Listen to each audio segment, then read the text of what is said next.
Guys welcome to my mini blog. তো সকালে এখানে সেদ্ধ ডিম থেকে শুরু করেছি। আর সেদ্ধ ডিম অবশ্যই যখন সকালবেলা উঠে কিছু না কিছু খেয়ে নিই, খাওয়ার পর এখানে সেদ্ধ ডিম করে সেদ্ধ ডিম খেয়ে নিই, ভাতও খেয়ে নিই। তো সকালের খাওয়া হয়ে গেছে। তো আজকে দুপুরে রান্না আমি করেছি, তো দুপুরে রান্না হয়ে গেছে।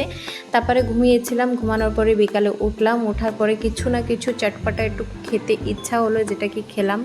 জামা প্যান্ট উঠিয়ে নিয়ে আসলাম, ওঠানোর পর এখানে গুছিয়ে রাখলাম, সব কিছু গুছিয়ে রাখলাম। প্রেগনেন্সিতে অবস্থা এরকম হয় যে নিজেকেও চেনা যায় না। তো এখানে মনু ঘুমিয়েছিল, মনুকে বললাম ওঠো, মনু তো উঠলো তো না, অন্যদিকে ফিরে শুয়ে পড়লো। তো আমি এখানে মুখটা ধুয়ে সব কিছু মাথাটাতে আঁচড়ালাম।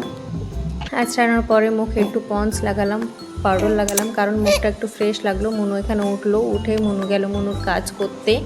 আর এই দেখুন 8 মাসে যখন আমি নিজেকেই চিনতে পারি না। এখানে কিছু ফল ফলাদি নিয়ে আসলাম, কাটলাম, কাটার পর খেলাম। আজকের জন্য এটুকু।